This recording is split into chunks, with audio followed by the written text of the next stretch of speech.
Welcome to Fantasy Football Hub for the next episode in the My Team series. Today, it is the big man Bakar's final team reveal. This is a man who is famous for his FPL knowledge, once coming fourth in the world with hundreds of thousands of followers on Twitter.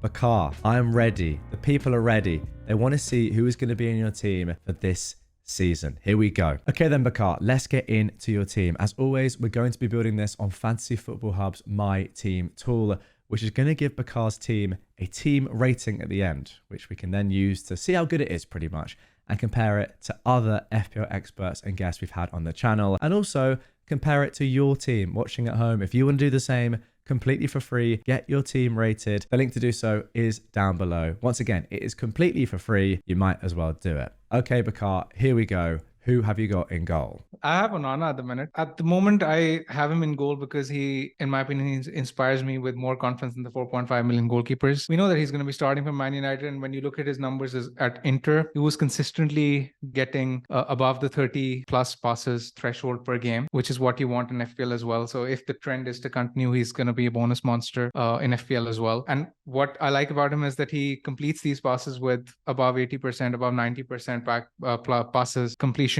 percentage, which just gives him a very, very good chance of racking up the bonus. And the fact that when you rotate him with someone like a Turner, we've just received news that Matt Turner is going to Nottingham Forest. So Nottingham Forest are playing Sheffield United at home in game week 2. So that gives you a very nice rotation. Ooh. Would you be tempted there to start Turner game week 2? Of course, because Onana has Spurs away, and Spurs are very, very attacking under their new manager, Postecoglou. So I don't think I'll be playing Onana in that fixture. So It's a very nice rotation. You can play Onana for all his good fixtures all the way up till game week 9, and Turner can fill in game week 2 if required. Well, there we go. That is a nice rotation pair that has seemingly come out of nowhere, but now, yeah, Bakar's gone for it. I'm just going to put Hennessy in there as a placeholder because he is a 4 million goalkeeper for Forest. Just because at the time of recording, although, as Bakar says, Turner has signed, he hasn't actually gone through an FPL. FPL yet to change him to a Forest player. But for now, those are the goalkeepers. 9 million spent, and yeah, they rotate very nicely indeed. Who is in the defense? So in defense, my most expensive defender is Ben Chilwell. I've opted for him because of how attacking he's looked in the preseason friendlies. When you look at how Chelsea are shaping up, they're sort of playing predominantly through the left-hand side, with James sort of staying back and Chilwell given full authority and freedom to go forward at will. Basically, he was, even in his post-match interview, Chilwell did say that he's enjoying this role because he can play more freely in this position. And when you look at Chelsea's fixtures, barring the opening home game against Liverpool, his fixtures read West Ham, Luton, Nottingham Forest, Bournemouth, Aston Villa, Fulham, Burnley. I mean, that's as good a run as you're going to get for someone at his price. And he's also on corners. So that makes him a very well-rounded, explosive asset to own. Yeah, I completely agree. It does seem as if his route to points is kind of endless. He could pick up an assist from a random corner, free kick or anything, or he could be the one flying into the box and getting on the end of a cross and getting you those 6 points for a goal. Yeah, despite the Liverpool fixture, as you said, really good set of fixtures overall to start the season. Okay, who is going to be next to him? Next to him is Gabriel. I've picked him from Arsenal because I see him as as being 0.5 underpriced, frankly. I was very surprised to see him at that price because, I mean, Arsenal are an elite defense, let's face it. I mean, last season they were brilliant, and you expect them to make a strong start of the season given the signings they've made. They tailed off at the end of last season, but it had to do with injuries and a lot of fatigue creeping in. But this season, I believe they will start strong. They actually tend to play at their best when there's no pressure. So that's as typical as it gets with Arsenal, and I think that will be the case to start with. Another thing about Gabriel is that he is a beast from set plays. He was second for XG and second for shots in the box last season among defenders, and 6 of his 7 opening opponents were among the bottom 7 for XG conceded from set plays last season. So that this is a matchup that I'd like to target. And as someone who religiously relies on stats, I can't really overlook this. Sure thing. No, a very solid pick. Definitely in my team as well. Okay, Bakar, who have you got as your third defender pick? My third defender pick is Stupinak. I've picked him because of how ridiculously attacking he was at the end of the season. I mean, those who punted on him against Arsenal must remember his 17-point haul, if I'm not mistaken, was it? Yeah. And statistically, Brighton's numbers were all right as well under De Zerbi. They were, in fact, ranked third lowest for non-pen XG conceded. When you look at their very, very favorable opening fixtures, Luton, Wolves, West Ham, or even Newcastle at home, I don't think it's a terrible fixture. I think Stupinan could have a significant impact at the start of the season, and it's no surprise that his ownership is actually above 50%.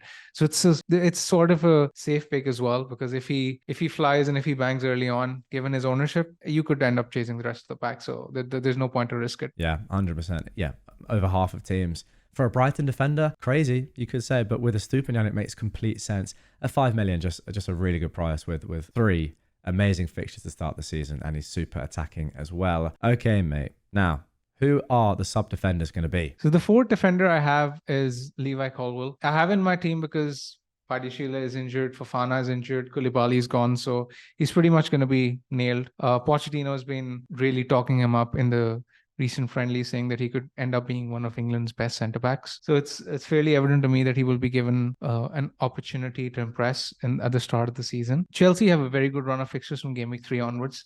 So you'd expect him to provide good value in that period. Very similar to what Ben White was last season. I mean, he came in at 4.5 as well, playing for a top team, playing for a top defense. And I think Chelsea will improve under Pochettino, especially given the fact that there's no Europe. So he could end up being good value. Yeah, I like that comparison to Ben White a lot. Ben White, who was a stalwart in quite a lot of teams last year. Not necessarily starting every week, but on the bench. And yeah, really established himself in that Arsenal team. Perhaps Colwill could do the same in the Chelsea team. As you said, injuries suggest now that he has to play. I'm not sure who else could. Okay, who is going to be your final defender? My final defender, this spot is actually up in the air. I'm not entirely sure, but at the moment I have Bear from Burnley, simply because in my opinion, he's playing for the best of the promoted teams. It's a tricky choice because when you look at someone like a Kapore from Luton, he's playing as a wing back, or Baldock is playing as a wing back. So it's going to be one of these three. I'll give it some more thought and I'll look into the numbers. At this point in time, I've just picked Bear because he's looking to be the most secure, and Burnley are likely to be the best team of the three. Yeah. Also, Micah Richards was saying he's a great player. So if anyone knows ball, it is that man. Right, that is it for the defenders. Let's move on to the money now. This is where the money's going to be spent in midfield and attack. Who is your first midfielder? My first midfielder is Marcus Rashford. I mean, his numbers were so good this calendar year. He was only behind Erling Haaland in terms of big chances. And in fact, when you compare his numbers to the likes of Bruno or Salah, even for that matter, he's still beating them for XG post the World Cup. So he's been in my draft since day one, and I don't think this is going to change before the deadline. Sure thing. Yeah. I had an amazing season last year. Makes complete sense to me. Who's next? Next up is his Man United teammate, Bruno Fernandes. I was shocked to see him come in at 8.5 million. He was right up there for big chances created, expected assists, and will be on penalties and some set pieces as well. Likely playing that number 10 position. Playing 90 minutes is a bigger factor this season because the Premier League are likely to add on stoppages to reflect the actual time lost, which just makes him a very good pick. I mean, when you look at the opening 3 fixtures, I don't mind a double up on Man United. You look at Forest at home. Forest were 20th for away goals conceded last season. Wolves at home were 19th for away goals conceded last season. And Spurs under Postecoglou will be ridiculously gung-ho and attacking. So these are fixtures which could work well for Bruno in transition. Very nice. Yeah, 8.5 for a top premium player, I think, is underpriced. Yes. Let's see how he does start the season. Who's next? Next up is Bukayo Saka from Arsenal. Again, a very glue guy. I would like to call him a glue guy because he's just been in there. One of the set and forget picks in my team at the moment. On penalties, the most consistent of the Arsenal midfielders last season. In fact, he was the one who got a return in the highest number of matches among all Arsenal players. And the fact that he's also on set pieces does help, and on penalties and for expected minutes, with Champions League being a factor for Arsenal this season, you have to factor in nailed onness. And for me, he trumps the rest of the pack when it comes to X minutes. It does feel like a lot of these players have just been in your team for a long time, maybe even since the game launched, before preseason. But they are such solid players who had good seasons last year and are at very tempting prices.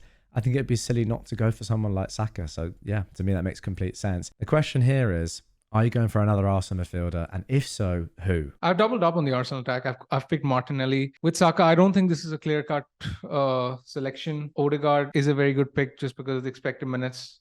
He's a safer pick, I would say, than Martinelli, who could be prone to early substitutions, especially if he's not performing well. And then there's Kai Havertz as well, who's the cheapest of the three. But I've picked Martinelli simply because he was actually the top among Arsenal midfielders for big chances last season. He had almost double the number of big chances that Saka had. And when you compared him to Odegaard, Martinelli had 15, Saka was around 7, and Odegaard had 9. So there was a significant difference in terms of goal threat. I just see Martinelli as being the most explosive of the three. I also like the fact that without Jesus in the team, his numbers were actually better. He had 8 returns, 8 goals in 14 appearances without Jesus in the team, as opposed to 7 in 22 with Gabriel Jesus in the team. So even in terms of the underlying data, his shots in the box, he was taking more shots inside the box. He was getting more penalty area touches without Jesus. So I think that could bode well, because I think there's a good chance that he ends up being Arsenal's main goal threat early on. Oh, wow. And in terms of expected minutes being perhaps more an issue this season, just because of the Premier League and the referees changing the way they deal with time and adding on a lot more extra time at halftime and especially at full time. Do you think that it's more important to go for players that are nailed on for 90 minutes? I'm asking this because you mentioned, Odegaard is more nailed in the team. Yes. And will probably be on the pitch longer. What about an early sub for Martinelli? Does that worry you at all? Of course it does. He's by no means he's nailed in my team. Oh, okay, really? So out of the players that we've had a look at so far that are in your team, is he the least locked? I would say between the players we've discussed, I think Gabriel and Estupiñán are very close to being nailed.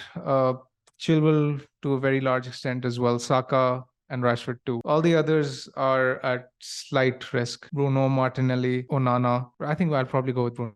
So Onana and Martinelli so far are the ones who I'm not exactly sure on. Okay, yeah. Still a couple of days until the season starts at the time of recording. Let's go on to the 5th and final pick. It's Mbeumo. And I know I differ from you in your team when it comes to this selection. You've picked Mitoma, which has its own merits. I mean, a Brighton attacker, you can't really go wrong with those fixtures. I think Mitoma is an excellent pick as well. At the minute, I have Mbeumo in my team simply because I really like how he was playing last season as the main talisman without Tony. He sort of took over the responsibility, and he's classified as a midfielder this season. And when you compare his points tally to last season, had he been classified as a mid instead of a forward last season, he would have scored for 14 more points, which is a significant swing. And he was basically their focal point in the 4 games that Brentford played in Tony's absence. So to be precise, he was top for big chances among all Brentford players in those 4 games, for shots in the box, big chances, XG, XGI.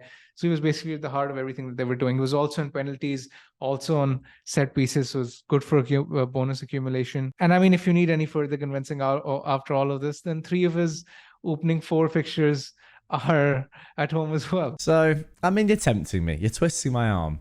But so you're pretty set on Mbeumo over the likes of Mitoma or Eze in the 6.5 million slot? I mean, I see merits to owning all 3 of them. I don't think any of them is a bad pick, but really like what Mbeumo brings to the table. There's so many different routes to points when you look at it that way. I mean, the guy's on set pieces, likely to be the talisman, on penalties, great opening fixtures. I mean, contrary to popular opinion, I actually like his opening fixture against Spurs as well, because Postecoglou will be very attacking, and this could be like a basketball game which ends up both sides playing end to end, back and forth. Won't be too surprised.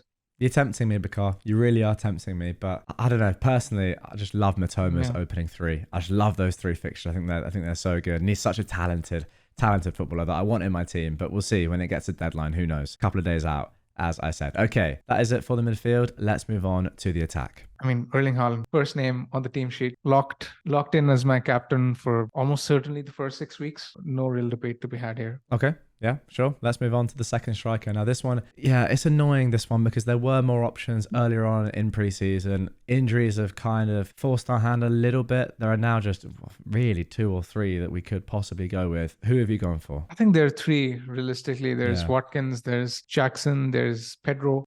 As of now, I have Watkins. I mean, I was all set to start with Jesus when the game launched, but his injury sort of forced my hand to swap him to Watkins. So I mean, Watkins is a tried and tested player who's performed consistently well in the past, especially under Unai Emery. He's done really, really well. He was in fact only Haaland and Kane among the forwards fared better for FPL points as well as underlying data such as shots inside the box, XG, XGI, and he's been in great form in preseason, scoring 4 times.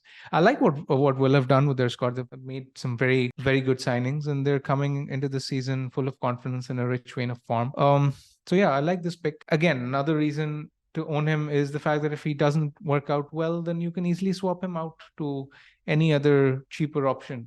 While if you're picking someone like a Jackson or Pedro, you don't have the flexibility to downgrade. Absolutely understand that. That price point is really nice, isn't it? Can get to pretty much any other forward in the game apart from Kane. Why would you not go for him? If it's a 50-50 and you want to be a little bit more safe, not saying that Watkins is a 50-50 pick over someone like a João Pedro, but I think you have to think, if it does go wrong with João Pedro, the out is hard. It's minimum 2 transfers to get to anyone else you'd really want in that position. It's going to be tough, isn't it? Whereas with Watkins, say he was to get injured or just doesn't look good, yeah, it can move down to literally anyone. Okay, and then for your third pick, my friend, on the bench, to round this team off, who have you got? I must admit, it's a guy I had never heard of before 2 weeks. It's basically this West Ham forward called Devin Mubama. I mean, frankly speaking, this could be any of the 4.5 million forwards in the game. I don't think any of them will get any game time or at least start the season. Mubama has at least some possibility of playing because he scored thrice in the preseason friendlies, and West Ham don't really have a forward who plays 90 minutes week in, week out. So that gives him an opportunity of maybe getting a few minutes here and there to start the season. Okay, then. That is your team. That is your 15. It looks very strong, but now we're going to see how it rates according to Fantasy Football Hub's My Team tool. And we're going to see as well if it gets a higher percentage than the previous video you did with me a couple of weeks ago. Do you think it's going to be better or worse? What do you think? I think it's going to be slightly worse. Well, that's not good to hear, but let's have a look. Okay, my friend, here it is. Team rating percentage. It's 97%. Pretty good. It's not bad. It's not bad at all. 97% you could never sniff at, but it is a little bit worse than your previous rating. I don't know necessarily why that is. Do you have any thoughts as to why that may be? Once again, it's important to note that Turner isn't in the team because I literally can't put him in right now, so that rotation isn't there. Yeah, Colwell's minutes are at risk as well. Another big factor. And I didn't have Martinelli in my previous draft. Martinelli's minutes aren't as good. I had Matoma actually in the previous one. So again, that's one of the reasons as well. Fair enough. Nonetheless, a very, very good score. But yeah, could it be improved? That's the question. First of all, guys, try and beat Bakar's score for absolutely free. Put in your own team, link down below. Again, it's completely for free. Go and do it. Have some fun. See how you rate against one of FPL's most expert minds, Bakar. If you beat him, maybe you'll beat him this season. Who knows? You got a good chance. But now we're going to get into how this team could possibly be improved looking at Fantasy Football Hub's AI predicted transfers. Okay, here are your personalized recommended transfers, Bakar. And it's a few that you've pretty much talked about throughout the video, so clearly they're on your mind. Before we get into yours, I will say, guys, if you want your own recommended transfers, that is 3 before the season starts, and then, any number as the game weeks go. You'll get them every single game week, personalized to your team. It could say to roll, it could recommend 1, 2, or maybe even take a hit, 3 transfers. It's all in the AI's hands. Bakar, this is what the AI is saying for your team. Onana, Chilwell, and Martinelli out. Steele, Stones, and Odegaard in. What do you think? I mean, I'm not surprised. I sort of had an inkling that the algorithm would love players with higher expected minutes, but that's the risk you run. I mean, when you pick these kind of players like Martinelli, they give you a higher chance of returns, a higher chance of variance in points, but obviously the expected points are slightly lesser because of the expected minutes. Yeah. Steele in for Onana. You did mention that you weren't locked on Onana. You did mention you weren't locked on Chilwell. Stones and Steele in. Does that shore up the defense a little bit and then unlock that money for Odegaard? You know what I might do? There's a chance on Friday I might end up downgrading Onana to 4.5 midfielder, so 4.5 million goalkeeper. And if we're getting news that Guardiola is starting, I could upgrade Colwell to him. Ooh, wow. Wow. That is crazy. Would you then start Guardiola over Chilwell, or what would you do there?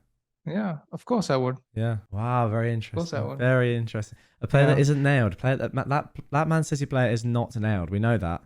He's their records. He's one of their record signings. I mean, but so was Jack Grealish, my friend, for 100 million. And how much did he play in his first season? Not a lot. Pep does this. He has to bed these guys in. I know it's a lot of money, but I don't know. Ake Akanji so good last season. Again, it depends on team news. I mean, I'm not. Yeah, of course. saying it's 100% going to happen, but there's a chance. Food for thought nonetheless. And of course, this is going to go right to the deadline. Bakar, your final team reveal, literally up to the minute before the deadline, will be posted on Fantasy Football Hub. So again, guys, if you want to sign up, go down below, join up. It's 50% off right now in preseason. And once again, if you don't win your mini league, you'll get all your money refunded. That is how confident the guys at the site are in their tools. There are T's and C's there, but yeah, if you want to have a look at everyone else's team reveals, get all the stats, all the data, all the tools that you've seen in this video, and loads more, by the way. There's loads of stuff that I just can't even convey in the videos. We don't have time. Predicted points, fixture tracker. Ben Krellin's got his own spreadsheet on there, which you can use completely just up for yourself if you sign up. The link to do so is down below. A couple of days out now. Get it done. You won't be disappointed. Bakar, that is going to do it for your team. It's very strong, I will say. It smells of a man that has come fourth before, I will say. It's a very, very good team. Very solid. Sets you up for the season. Not incredibly risky, but just picking good players for good teams with good fixtures. It's kind of FPL 101, but yeah, I really like it. Bakar, thank you very much.